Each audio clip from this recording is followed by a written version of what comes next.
Saudação, gente bonita. Mestre Leider aqui falando. Em Goiás, 18 horas. E eu vou dizer uma coisa para vocês, honestamente, do fundo do meu coração de melão. Eu sou um homem asmado. Hoje tá difícil. Então não dá para mim andar e gravar. Mas eu espero de verdade, do fundo do meu coração, que o vídeo que eu vou narrar agora seja instrutivo, de verdade. Que vocês curtam, compartilhem, porque pode até estar faltando oxigênio, mas boa vontade não está faltando mesmo. Então, chega de falação, né? E vamos ao vídeo. Vamos começar com aquilo que a gente mesmo tem dito há bastante tempo, que é o fato de que o Ocidente, liderado pelos Estados Unidos, está num caminho de autodestruição. E autodestruição voluntária, através da luta de status artificiais, que nem deveria existir. Mas a questão é a levantada por Ailton Krenak. Nós somos tão movidos por ideias estabilizadas que a gente fica com dificuldade de pensar o futuro agora, porque o futuro agora implica em responsabilidade agora, em não negociar mais nada, não aceitar os termos que o capitalismo impõe, que é da gente ser a sociedade da mercadoria e pronto. A gente não tem outro destino, nós vamos ser consumidores. Vamos comer, comer, comer, comer, comer, comer, para poder crescer. Dizem que a única coisa que cresce indefinidamente no universo é o câncer. Então a gente tem que parar com essa doideira de crescer. A ideia de desenvolvimento e progresso, eles são disparos do consumo, da mercadoria, de toda a predação do corpo da terra, seja o rio, a floresta, tudo. É uma predação. Eu gosto da maneira como Ailton Krenak, na minha opinião, o maior filósofo vivo que nós temos, enxerga as coisas. O capitalismo como sistema predador. Acho que a gente pode continuar por esse caminho. Um sistema predador, ele basicamente necessita de uma presa e de um ecossistema, certo? Qual que é a presa do capitalismo? A natureza? A humanidade? Cara, é isso. O capitalismo se alimenta da humanidade no sentido substantivo, né, o conjunto de seres humanos, e no sentido adjetivo, aquilo que caracteriza o humano. Porque, cara, veja, tô falando que ninguém pensa. Vamos imaginar que existe um chamado Ney Merda. Pode ser qualquer Ney, qualquer bosta. Ney Merda. O sujeito é a expressão mais lícita da gente entender como seja o capitalismo. Um miliciano, sei lá, pode ser qualquer miliciano, e 4 filhos bandidos também, exemplifica muito bem o que é o capitalismo. Um deputado safado, e aí, deputado safado pode ser de Minas, de Goiás, de São Paulo. Então, esses caras ilustram bem o que é o capitalismo. E engraçado é que eles conseguiram emplacar um discurso do tipo: a humanidade é assim, o ser humano é perverso, o ser humano é predador, ele só quer o mal do outro. Nesse discurso contratualista, principalmente em Hobbes, isso está muito claro, né? O homem é o lobo do homem. Fica muito evidente, o homem é o lobo do homem. Então o homem é o predador do homem, mas não é assim. Não é assim entre as sociedades ancestrais, não é assim nem entre a sociedade chinesa, não é assim entre os vietnamitas, não é assim entre os cubanos, não é assim entre os indígenas, os aborígenes, certo? Eles gostam de falar, a humanidade sempre teve escravidão. Não. O Ocidente gostava disso. Grécia, Roma curtia muito o lance da escravidão. certo? Eles curtiam muito isso. E eu vou dizer uma coisa para vocês. Predador é o sistema. E ele gosta de dar a impressão que todo mundo no sistema é predador. Certo? E aí tem aquele lance que eu acho extraordinário do Paulo, não o grande escritor, né? O Freire, Paulo Freire, quando ele fala que quando a educação não é libertadora, o objetivo de vida do oprimido é se tornar opressor. Eu estou falando de qualquer Ney, tá? Para não passar o carão que o Durante passou. Qualquer Ney. Qualquer Ney que se identifica como merda pode achar ruim, mas só esses Ney bostas. É um exemplo típico, esse Ney hipotético. Cara marrom, pobre que nem um jacu, ficou rico e quer oprimir as pessoas. É o sonho dessa gente. Por isso que tanta gente se identifica com eles. É uma maneira. Por isso tem tanto pobre de direita. Por que eu separo o pobre de direita do crente? O crente é um caso difícil, né? Ele sofreu uma lavagem cerebral e ele acredita que a seita que ele pratica, a seita davídica, é cristianismo. Os caras têm coragem, nem citam os evangelhos. Estão a anos-luz dos evangelhos e jura que é cristão. Aí é um problema cognitivo mesmo, tadinha, são burros. Mas a questão do pobre de direita, muitas vezes, é uma mistura de falta de caráter com aquela sensação de que se eu me aliar ao explorador, eu pelo menos posso comer o que sobrar e cair da mesa. É o cachorro que se acha da casa, né? É o pitbull que se acha da casa, mas come resto. Mas se acha da família. Então, esse mimetismo, essa crença de que se você adotar os padrões dos opressores, a companhia dos opressores, o lado dos opressores, você vai deixar de ser oprimido. Cara, isso é a exata definição do conceito marxiano de ideologia. O que é ideologia? É o conjunto de ideias, normas, valores da classe dominante que ela consegue imputar à classe dominada como se fosse toda a sociedade. Certo? Como se fosse toda a sociedade. Então, esse é o grande lance do capitalismo. Mas, veja só, eu discuto sempre no grupo, e venho falando isso nas minhas lives, nos meus vídeos há muito tempo, para não se desesperar. Veja o Brasil, a situação horrível que o Brasil está. Detestável, né? Tem o nome lá de instrumento musical antigo, que é um bandido, está cercado de todo tipo de bandidinho, de crente, bancada do agronegócio, esse tipo de coisa e tal. Tá cheio. E aí, às vezes, as pessoas se desesperam. Cara, nós estamos lascados. Não estamos, deixa eu explicar. Não estamos por dois motivos. Primeiro, porque, como eu já disse muitas vezes, o Brasil não vai ser salvo de dentro para fora. Nós não temos massa crítica. O pior do Brasil é o brasileiro. Se tem algo que o bolsonarismo deixou claro para todo mundo, é o quanto o brasileiro médio é um ser repugnante, repulsivo, asqueroso. Sabe, o tanto que o brasileiro o brasileiro médio é isso, cara, que vocês estão vendo. O brasileiro médio é isso. O melhor do Brasil não é o brasileiro, não. O pior do Brasil é o brasileiro. Então, por dentro, a estrutura não vai, né? Como eu disse, assim como ninguém vai explodir os Estados Unidos, eles serão implodidos, ninguém vai implodir o Brasil, ninguém vai revolucionar o Brasil.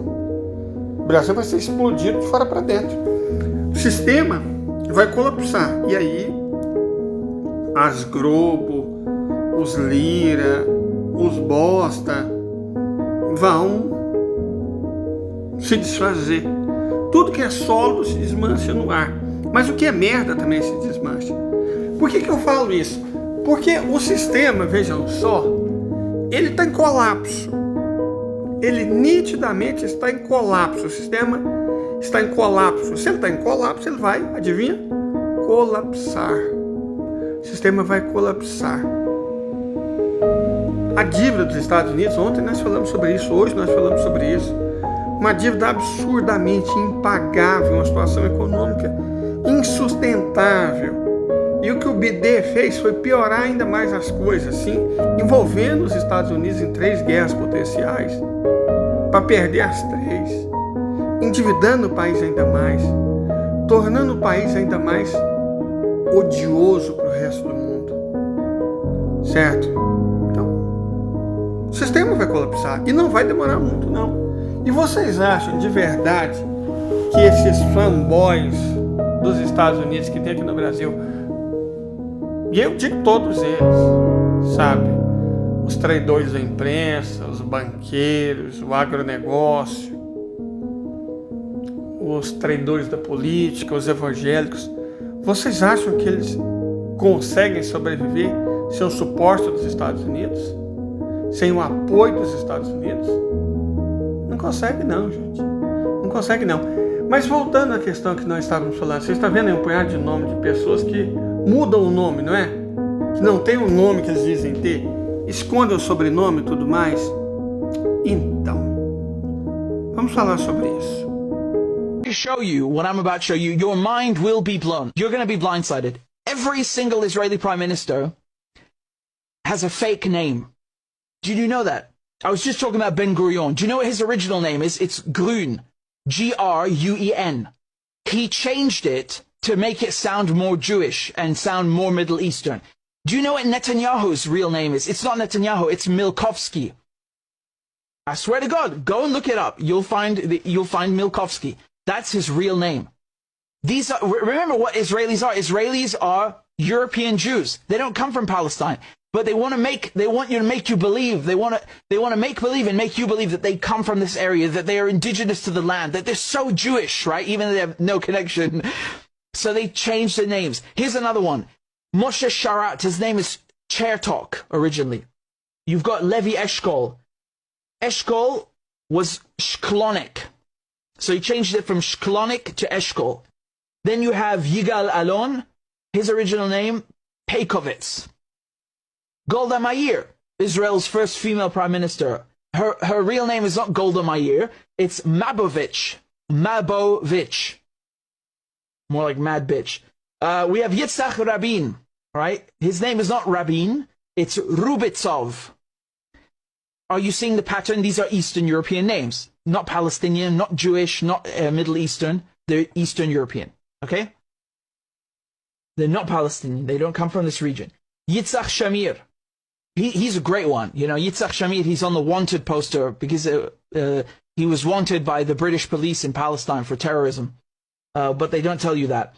So Yitzhak Shamir, his original name is Yezernitsky. Yezernitsky. Shimon Peres, Persky. Netanyahu, I already told you, Malikovsky. I think I said Milkovsky, excuse me, it's Malikovsky. Never, you know, it's the same point. Ehud Barak is Brog. So B-R-O-G. Brog. He changed it to Barak. Ariel Sharon. His original name is Shinerman. Shinerman. He changed it to Sharon. And Yair Lapid, who's, you still see him changing posts, his original name is Lampel. So he changed it from Lampel to Lapid. Ain't it lovely? Ain't it lovely? You know, it's like,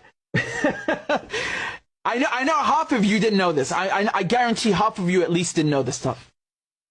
I guarantee you. Because no matter how much you know about the Zionists, you will always discover new things about them. About how they obfuscate, how they lie, how they cheat their way into taking the land. Right? By hook or by crook. They're going to do anything they can. É claro que há todo um contexto para esses sobrenomes fakes que querem construir uma história fake. Mas o Brasil tem uma democracia fake. Olha o que o Marco Aurélio Mélio disse. Sociedade brasileira é majoritariamente urbana, mas a maior bancada é ruralista. Sociedade brasileira é majoritariamente de trabalhadores, mas a maior bancada é de empresários. Sociedade brasileira é majoritariamente católica, mas a maior bancada é evangélica. É majoritariamente pacífica, mas a maior bancada é das armas. é majoritariamente negra, isso eu não acredito, não. É negra ou parda, né? Esse negócio de colorismo, dizer que todo pardo é negro, isso é bobagem importada dos Estados Unidos. Vamos ignorar isso. Mas a maior bancada, de fato, é a branca. A sociedade brasileira é majoritariamente feminina, de fato, as mulheres são a maioria. Mas a maior bancada é a dos homens. Ele pergunta, como é possível acreditar numa democracia representativa assim? Na verdade, como é possível acreditar em qualquer democracia burguesa, né? A gente sabe que qualquer governo é uma ditadura e que a questão é se é a ditadura do proletariado ou da burguesia. Mas isso tem efeitos de economia política e geopolítica muitíssimo interessantes, que vai ser explicado exatamente não por mim, mas por esse vídeo aqui agora. ¿Le puede ir a tu economía demasiado bien? Este parece ser el problema de Estados Unidos. El nivel de desempleo ha caído a su nivel más bajo en medio siglo, y se construyen fábricas a un ritmo récord para traer de vuelta la industria ecológica y de microchips de China, pero para ello Biden endeudó a su país en miles de millones de dólares, alcanzando su pico en 2 décadas. En uno de los estados donde más fábricas levantaron, la gente se queja de que no notaron ninguna ventaja, que los precios siguen siendo excesivos y que dependen de créditos. El déficit anual de Estados Unidos ya es casi el doble de su promedio histórico. Biden también estaría perjudicando la economía global. Por ejemplo, las tasas hipotecarias de Reino Unido aumentaron debido a que el mercado europeo sigue al estadounidense. El dólar también dejó de ser una divisa estable en la que invertir. Y a Biden le advirtieron 3 organismos financieros que su trayectoria fiscal es insostenible. De hecho, la única razón por la que Estados Unidos no ha caído en quiebra es simple y llanamente porque imprime tanto dinero como quiere. Essa estratégia está com os dias, eu diria com as horas contadas.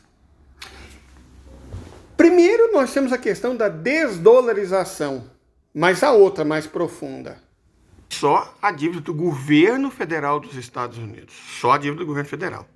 34 trilhões, 785 bilhões e a porrada de dólares crescendo numa velocidade assombrosa. Tem outras dívidas. Olha a dívida dos estados, 1 trilhão e 300 bilhões de dólares. A dívida dos municípios e condados, 2 trilhões, 449 bilhões de dólares. Olha o tanto que essas dívidas crescem. A dívida dos Estados Unidos em relação ao PIB, 135,47%. A dívida pública 122%. E era, em 1980, antes de começar essa farra, 34%.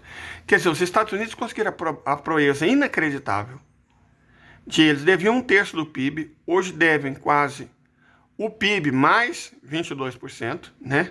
O PIB mais 1/4, praticamente. Então, eles aumentaram enormemente a dívida deles, perfeito, em relação ao PIB, enquanto se desindustrializavam, mas os dados são ainda piores.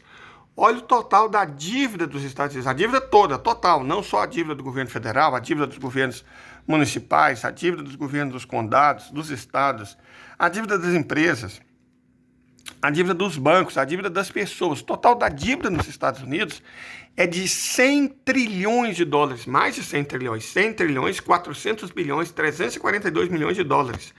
100 trilhões de dólares é o total da dívida dos Estados Unidos. Mas a dívida das pessoas, das famílias, 25,5 trilhões de dólares. Isso é praticamente o tamanho do PIB do país, que é de 28 trilhões de dólares. Entenderam? A dívida das pessoas, das famílias, 25,5 trilhões de dólares, é quase o total do PIB do país, a soma de todas as riquezas produzidas no país. O que significa o quê? Significa que o que o país produz, tudo que o país produz, não dá para pagar a dívida das pessoas. Não estou falando da dívida dos estados, do governo federal. A dívida das pessoas, tudo que o país produz, não dá praticamente para pagar a dívida das pessoas. Olha que loucura. Os americanos pagam por ano 4,5 trilhões de dólares em juros. Olha o que devem aos estudantes. Olha o que as pessoas devem no cartão de crédito. Olha que loucura virou os Estados Unidos, uma nação da dívida. A dívida do seguro que não pode ser pago. Olha os derivativos, 626 trilhões de dólares. O país é uma farsa.